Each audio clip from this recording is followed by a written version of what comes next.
Let me share something that transformed how I think about reading. The average person spends 3 hours watching Netflix daily, enough time to read War and Peace 3 times each month. Yet we tell ourselves we don't have time to read. Here's what makes this fascinating. Reading a book a week isn't about reading faster or finding more time. It's about understanding how your mind actually works. Consider what happens when you try to read more. You set ambitious goals. You clear your weekend schedule. You stock up on books. But then reality hits. Life gets busy. Motivation fades. The books gather dust. Now watch this shift in thinking. Instead of trying to find more time, what if we made reading inevitable? Your environment is making decisions for you every single day. Think about your morning routine. You don't decide to brush your teeth each day. You don't negotiate with yourself about taking a shower. These actions happen automatically because you've built the right systems. This is where most reading advice fails completely. They tell you to read faster, to force yourself to focus, to push through the resistance. But trying to solve a systems problem with more effort is like trying to fix a broken engine by pressing harder on the gas. Let me show you what actually works. It starts with understanding 3 fundamental truths about reading. First, your reading habit is a reflection of your environment, not your motivation. Second, small, consistent actions always beat sporadic, heroic efforts. And third, the best reading system is the one you'll actually use. Over the next few chapters, we'll build a reading system so natural, so effortless, that not reading will feel stranger than reading. But first, let's address the biggest myth about reading more, the idea that you need long, uninterrupted blocks of time. Remember this, books are built page by page, and reading habits are built moment by moment. Now, let me show you how to turn those moments into momentum. Chapter 1, the 30-page solution. Let me share the 30-page solution, which transforms the seemingly impossible task of reading a book a week into an effortless daily practice. Here's what makes this fascinating. The average book is about 240 pages long. Reading just 30 pages a day means you'll naturally complete a book every 8 days. But the real power isn't in the math, it's in the psychology. You see, when we try to read an entire book, our mind creates resistance. It's like trying to eat an entire cake in one sitting. But 30 pages, that's just a slice. Manageable, digestible, inevitable. Now, watch what happens when we apply this to real life. Most people can read 30 pages in about 45 minutes. But here's where it gets interesting. You don't need those 45 minutes all at once. Think about your day as a series of reading moments. 10 pages with your morning coffee, 5 pages during lunch, 15 pages before bed. Suddenly, 30 pages isn't just achievable, it's almost automatic. But there's something even more powerful at work here. Every time you complete your 30 pages, you're not just reading, you're building proof of what's possible. Each day adds another layer of evidence that you are, in fact, a consistent reader. Now, let me show you how to make this system truly inevitable. The key lies in something that's called reading triggers. These are moments in your day that automatically remind you to read. Your morning coffee becomes a signal to read. Your lunch break becomes a natural pause for a few pages. Your evening routine includes a natural wind down with your book. We're not finding time to read. We're linking reading to time we already have. Here's what most people miss entirely. The power of the 30-page solution isn't in the number, it's in the consistency. We're not trying to become faster readers, we're becoming inevitable readers. Remember this, success in reading isn't about motivation or willpower. It's about creating a system so natural, so embedded in your daily life, that reading becomes as automatic as checking your phone. Now, let me show you how to identify your perfect reading triggers. Chapter 2, Environmental Architecture. Your environment is currently making thousands of decisions for you every day, whether you realize it or not. And once you understand this, everything about reading more becomes remarkably simple. Consider what happens in a typical evening. You sink into your favorite chair, and your hand naturally reaches for something. Is it reaching for a book, or is it reaching for your phone? This isn't a choice you're actively making. It's a decision your environment has already made for you. Now, watch what happens when we apply this understanding to reading. Every space in your life is either working for or against your reading goals. Think of your environment as a subtle but persistent force, like gravity. It's either pulling you toward reading or away from it. Let me show you how to create the reading gravity. The first principle is the 20-second rule. Make reading 20 seconds easier to start than any competing activity, and make distractions 20 seconds harder to access. Here's how this works in practice. Place your current book on your nightstand, open to your bookmark, with reading glasses if you need them. Now reading requires 0 setup time. Meanwhile, put your phone charger in another room. You've just created environmental friction that works in your favor. The second principle, visual invitation. Your brain is constantly scanning your environment for cues about what to do next. When you walk into a room, certain objects seem to call out to you. We're going to make books your environmental anchors. Create reading stations throughout your space. A comfortable chair with perfect lighting and a side table in your living room. A peaceful corner in your kitchen for morning reading. A book stand at your desk for lunch break reading. Each station becomes a visual trigger that reminds you, this is a place for reading. But here's what transforms this from helpful to systematic. The third principle, parallel processing. Place different types of books at different stations. Light reading in the kitchen, deep learning at your desk, enjoyable fiction by your favorite chair. Now your environment isn't just supporting reading, it's supporting the right kind of reading at the right time. Remember this fundamental truth. Willpower doesn't create lasting habits, environments do. You don't need more motivation to read. You need an environment that makes reading the path of least resistance. In our next chapter, we'll explore how to use these environmental principles to transform what most people call dead time into reading opportunities. But first, take a moment to look around your current space. What subtle forces are shaping your reading habits right now? And more importantly, how can you begin to reshape them? Chapter 3, Time Alchemy. Let's change the way you think about time forever. Most people believe they need to find more time to read. But what if I told you you're already surrounded by perfect reading moments? You just haven't learned to recognize them yet. Let me show you how to perform what's called time alchemy. First, we identify transition moments. These are the spaces between your main activities. The key is to recognize that these moments aren't interruptions in your day. They're the hidden framework that holds your day together. Now, watch how we transform these moments. Remember our environmental principles? We're going to create reading bridges across this transition moments. Each bridge connects one part of your day to another, with reading as the natural path between them. You're not just placing books, you're building bridges across your day. But here's what makes this truly transformative. Once you start seeing these moments differently, something remarkable happens. Waiting times become opportunities.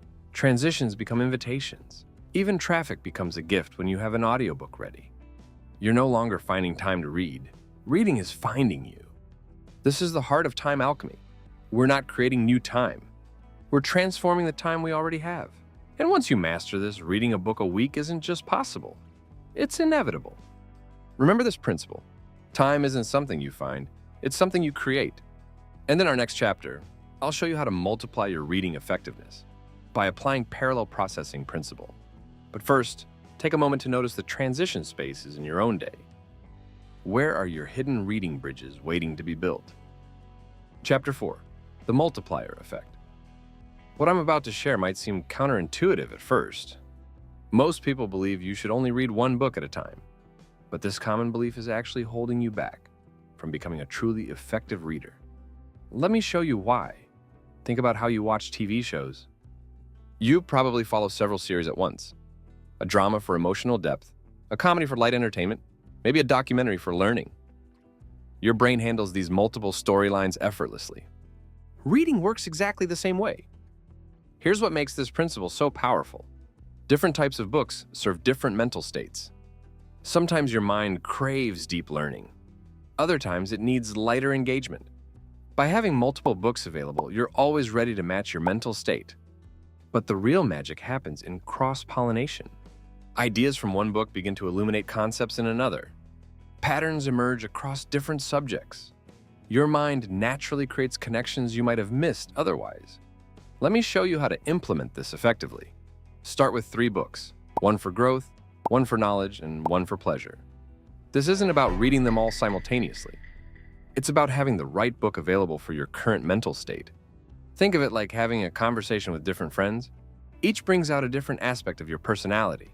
Each serves a different need in your life. Your reading ecosystem works the same way. When you remove the pressure to finish one book before starting another, you actually end up finishing more books because you're always reading the right book for your current state of mind. Remember this, your mind isn't a single-track railway. It's a network of interconnected paths. And in our next chapter, I'll show you how to use this network to retain and connect everything you read. But first, think about which books you'd like to read for each mental state. Chapter 5, Focus Architecture. Most people believe focus is something you either have or you don't. But focus isn't a trait. It's a condition you create. And once you understand this, deep reading becomes remarkably simple. Consider what happens when you try to focus right now. Your attention is like a spotlight in a room full of shiny objects. Each notification, each open tab, each unfinished task is calling for that spotlight. No wonder maintaining focus feels like such a struggle. But here's how to change your perspective. Focus doesn't come from trying harder to concentrate. It comes from removing the competition for your attention. Remember our reading stations from earlier? Now we're going to transform them into attention sanctuaries. The first principle is called sensory simplification. Every sensation your brain processes takes energy away from reading. Here's how we build a focus tunnel. Start with your visual environment. Position your reading light to create a natural spotlight effect on your book. The surrounding area should be slightly dimmer. You're not just lighting a book, you're creating a visual pathway for your attention. Next, we address the attention architecture. Your phone isn't just a device. It's an attention magnet with the power of 1,000 televisions. So we create device distance. The farther your phone is from your reading station, the easier it becomes to focus. We're going to use what I call focus anchors, a specific reading posture that signals to your brain it's time for deep focus. A particular type of tea that becomes associated with reading time. Even a special bookmark that marks not just your page, but the transition into reading mode. Now watch how this combines with our time alchemy. Those transition moments we identified become focus preparation periods. The 2 minutes before you start reading aren't dead time. They're your runway for launching into deep focus. The depth of your focus isn't determined in the moment you start reading. It's determined by how you've designed your environment minutes, hours, and even days before. You're not building focus, you're removing everything that disrupts it. Remember this, focus isn't something you do, it's something you allow to happen by creating the right conditions. And in our next chapter, I'll show you how to use this focus system to retain everything you read. But first, look at your reading environment. What's competing for your attention right now? And how can you begin to create your own focus tunnel? Chapter 6, Retention Revolution. Most people believe memory works like a camera, capturing perfect snapshots of information. But your mind actually works more like an artist, creating connections between ideas. And once you understand this, retention becomes natural rather than forced. Think about a conversation you had with a close friend last week. You probably remember the key points effortlessly. You weren't taking notes or trying to memorize. You remember because you were fully engaged in the conversation. Reading can work exactly the same way. Here's what makes this principle so powerful. When you create an active dialogue with your books, your mind naturally builds connections and patterns. Let me show you how to transform passive reading into active learning. Remember our focus tunnels from the previous chapter? Now we're going to add engagement layers. The first layer is mental noting. As you read, simply notice when something surprises you, confuses you, or connects to something you already know. Watch how this works in practice. When you encounter an interesting idea, pause for just a moment. Let your mind naturally connect it to your own experience. You're not memorizing, you're creating meaning. The second layer is conversational reading. Imagine you're having a conversation with the author. When they make a point, ask yourself, do I agree? Why or why not? What examples from my own life supports or challenge this idea? And here's how to make it even more impactful. We're going to use connection points. Every time you finish a reading session, take just 30 seconds to connect what you've just read to something you already know. You're building bridges between new information and existing knowledge. Here's where our multiple book strategy becomes even more effective. When you're reading several books, your mind naturally begins to see patterns across different subjects. These connections become your strongest retention tools. Retention isn't about forcing information into your memory.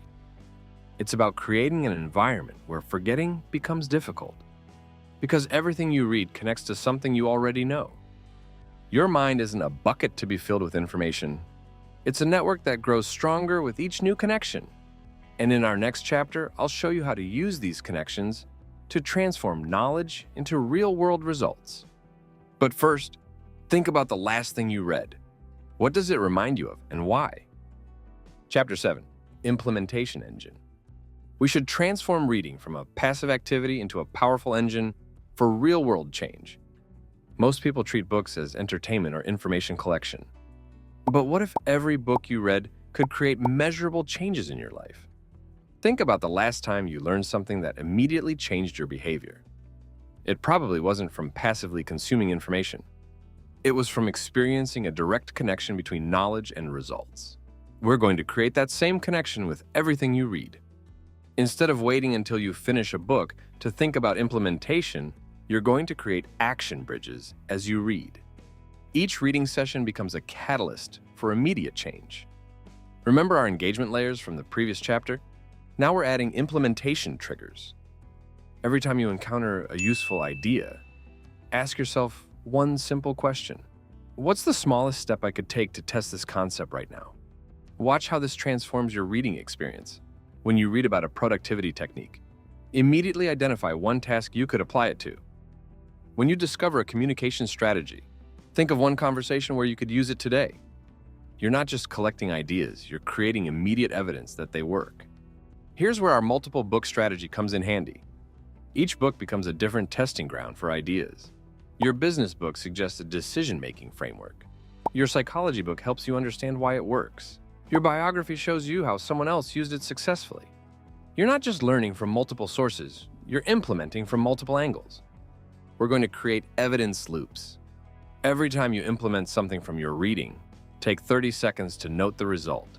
You're building a personal database of what works for you. This creates a fascinating cycle. The more you implement, the more evidence you collect. The more evidence you collect, the more confidence you build. The more confidence you build, the more likely you are to implement new ideas. Reading becomes a self-reinforcing engine of growth. Remember this, knowledge without action isn't really knowledge. It's just information waiting to be forgotten.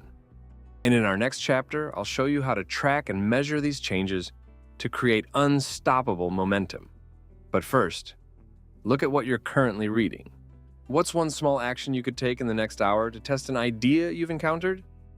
Chapter 8, Progress Architecture. Most people focus on counting books or pages read. But true progress isn't about quantity. It's about the expanding ripples of change in your life. Think about how you naturally track things that matter to you.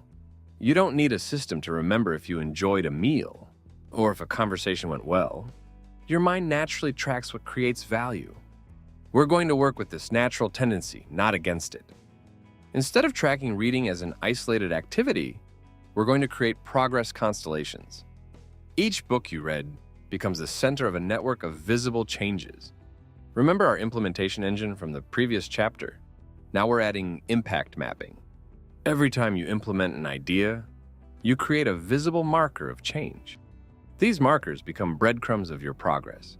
What does this mean in practice? When you test a new concept from your reading, take 30 seconds to capture 3 things: what you tried, what happened, and what you learned. You're not just tracking actions, you're creating a map of your growth. We're going to use progress loops.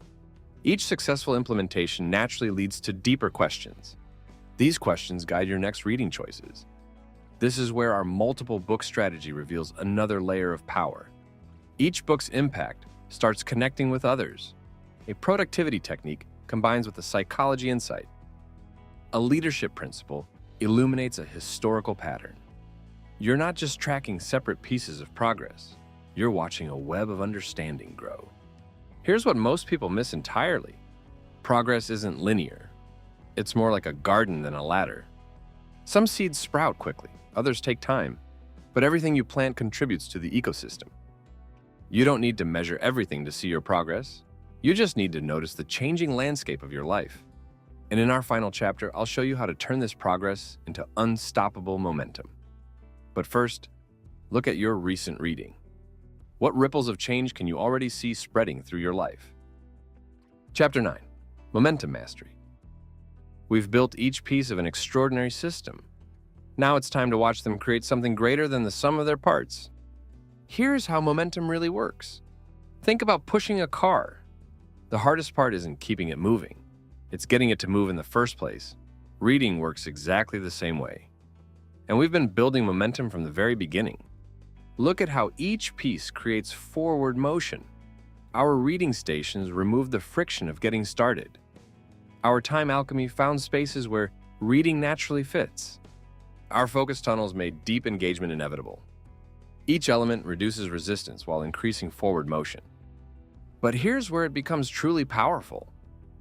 Watch how these elements create momentum loops. When you read in your morning station, you're not just reading. You're strengthening neural pathways that make tomorrow's reading even easier. Each action reinforces every other action. Your environmental design makes focus natural, which makes implementation easier, which creates visible progress, which motivates more reading. You're not just building habits, you're creating a self-sustaining system. Here's what transforms this from powerful to unstoppable. We're going to use momentum stacking. Each book you read doesn't just add to your knowledge. It creates new connections that make the next book more valuable. Think about how this works in practice. A psychology book helps you understand how habits form, which helps you implement ideas from your productivity reading more effectively, which gives you insights that make your leadership reading more practical. Each book becomes a lens that makes other books more powerful. This is why our multiple book strategy is so crucial. You're not just reading several books. You're creating a network of understanding that grows exponentially. Each connection multiplies the value of everything you read. Momentum isn't about speed. It's about the compounding effect of aligned actions.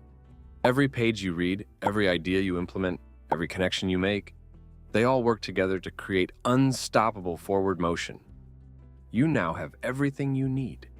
The systems, the strategies, the understanding. But remember this above all else.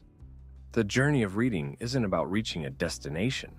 It's about becoming someone who grows a little bit stronger, a little bit wiser, every single day. Now go build your momentum. And hey, if you like this video, don't forget to subscribe and hit that like button. Also, let me know your thoughts on what I just shared. Oh, and there's more. I've just started a Patreon to help support these videos and connect with you more directly. Check out the link in the description if you'd like to join. Thank you for watching, and I'll see you in the next video.